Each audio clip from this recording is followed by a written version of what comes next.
a well-established and highly profitable business. This is absolutely free until you have 2,000 people on your list. What is it called? It's called MailChimp. Oh, MailChimp. MailChimp.com. The other advantage to this particular one for our purposes Chimp. C-H-I-M. is that it doesn't require a confirmation link. So Oh, that's nice. basically, you say, hey, can I put you on your email list? Yes, you can. That's your confirmation. I absolutely, if you ever get to the point where you're putting an opt-in form on a website, absolutely do one that requires a confirmation link, because you want that double, yes, yes, yes, I want this. You really want people who want it. But if you're talking to somebody and you know they want it, they're not just like, oh yeah, sure, whatever.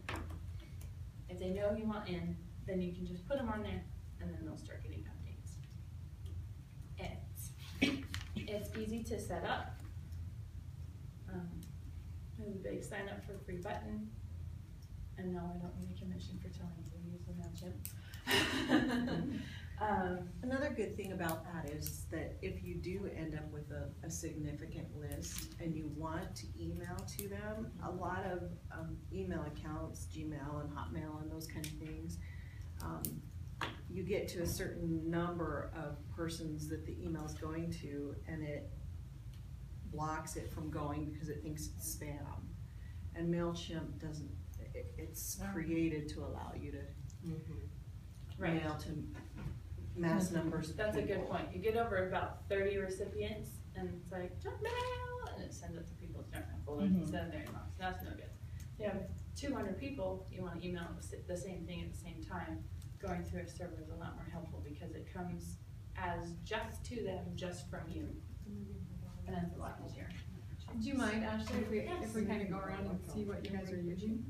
Oh, yeah. Would that be fine? Sure. Okay, I just kind of want to.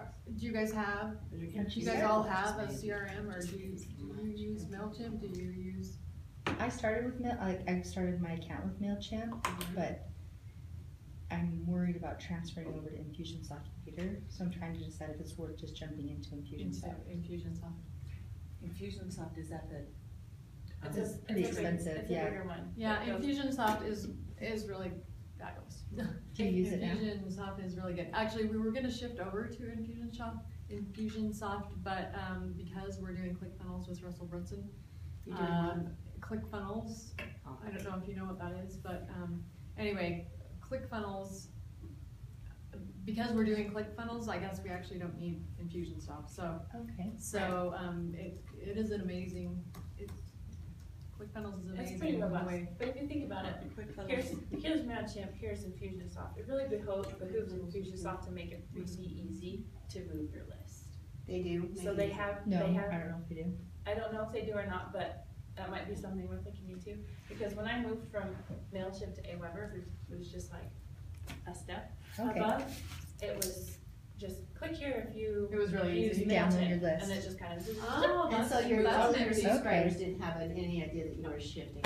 So what's the difference with Aweber and MailChimp? Aweber has well, for me, the difference, MailChimp is very much a bare bones. Like, if you're in a situation I'm afraid of the cost, I'm afraid of messing it up, I just want to have something that does what I need it to do and goes out. MailChimp is awesome. Aweber makes it a little bit more graphically and artistically pleasing to the eye when you get it. It also costs, I think, $20 a month, something like this. And you can schedule, with MailChimp, you can schedule it or you can send it. There's not a whole lot you can do other than that.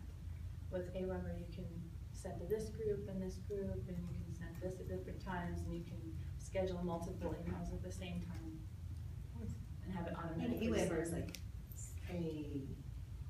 how do you spell that? A-W-E-B-E-R. BB. Just one B. Oh, One B. Who was the guy that was here for our training? He's doing this with his program with email and with text messages Oh, are you talking about the one that? from St. George. Oh, from St. George. You mean I Stephen don't remember Palmer? his name. Greg? No. I know who you're talking about. Trent? I can't It's not remember his Greg name, but Samples. I know what you're talking about, the points, whatever it calls it. Okay, let's. But the text. Yeah. Okay, go ahead. let's, I did wanna give you that resource if you had never heard about it. I do wanna talk more too about how to use email to market to people without pushing them away or breaking relationships. Cause we've all gotten the annoying, emails, sign up now for this thing, and pushy. And so there's a way to do that. You can research that online where you educate and then you sell, and then you educate and then you sell. But that's not really my style. So we're gonna stay in the universe of what I've done and what has been successful. There's a process that I go through when I compose emails, and then I'll share an example of one that I did successfully recently. And the first step, unsurprisingly, is to focus in and make sure you're clear on who are you? Who am I representing? Who am I? What are my goals? Because who you are and what your goals are really important, more important to the person you're talking to than what you're selling. When you interact with a person, with two people who are selling what you want to buy, you'll buy from the one that you like better every time, because you feel a connection with them, you feel like you want to interact with them, and that you want them to benefit from the interaction you were already planning to make with them. So to achieve that, you want to really focus on what your goal is. So let's walk you through this email that I sent a couple weeks ago. My goal was to connect a mentor that I really admired and was inspired by, and get him to sign up for the mentoring group. That was my goal. My goal was to maintain the relationship I already had with this gentleman, because albeit professional and online, there was a relationship there, and make sure that was still, that I showed that his best good was my highest priority, which is true. And focus on that, and then think about who is he and what are his goals. So ideally, me and my goals meet him and his goals for a win-win. That's the idea. So from following this particular person, his name is Jeff Goings. He's a writer. He's who I learned a lot of my marketing skills from. I've followed him for a long time. Now, if you don't know the person that you want to pitch to, you look at their LinkedIn, you look at everything that they've written, you look at my interactions are mostly online, but if it's a personal person, you ask friends about them, you can do a lot of things. Really get to know that person as well as you can. Then when you reach out, you use what you have learned to help them see this isn't a form letter I send to everybody. So, for example, this person every year donates to Africa, and he sponsors children in Africa so they can go to school. That is a huge deal to him, and he asks his followers, who are following him because they want to be better writers, to also support causes that are meaningful to them, and if supporting children in Africa is important to them to do that. So this is so huge to him that he would deviate from his normal writing course to talk about it. I also knew that last year he gave a presentation on this forum called Create Live, where you do a live workshop, not unlike this one, for a few days. They record it, you can offer it free for whatever, a week, I think, and then after that, people pay to use it. So it's great for big name people. You go, you use an actual studio, people interview you and ask questions. People can tweet in questions if they're watching you live. It's great. And he did something like that on Create Live. So the subject of my email to him was,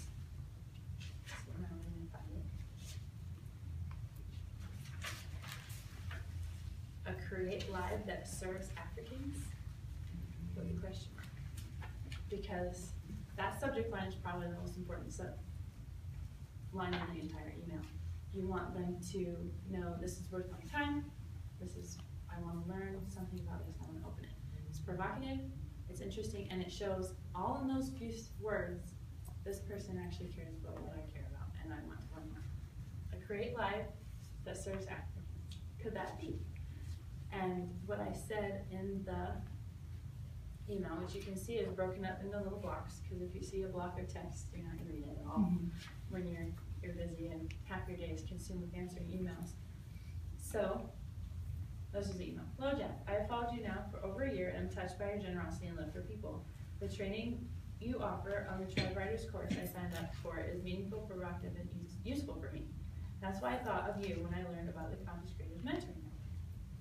The CCMN invites mentors from all fields, family, health, business, self-improvement, to bring their e-courses together.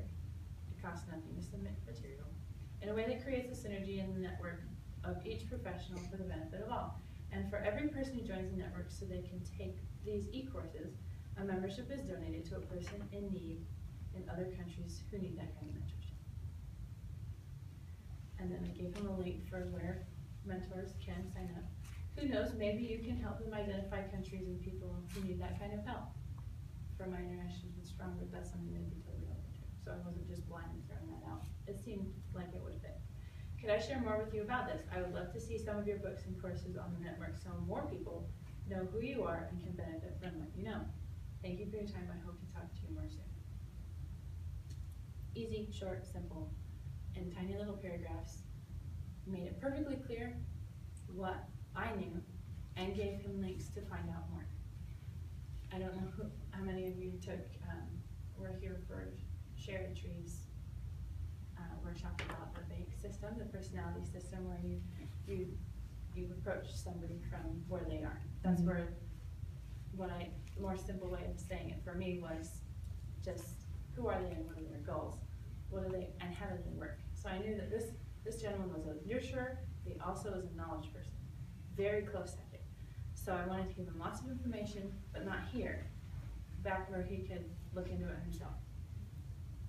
And his response was, what would the next step be, Ashley?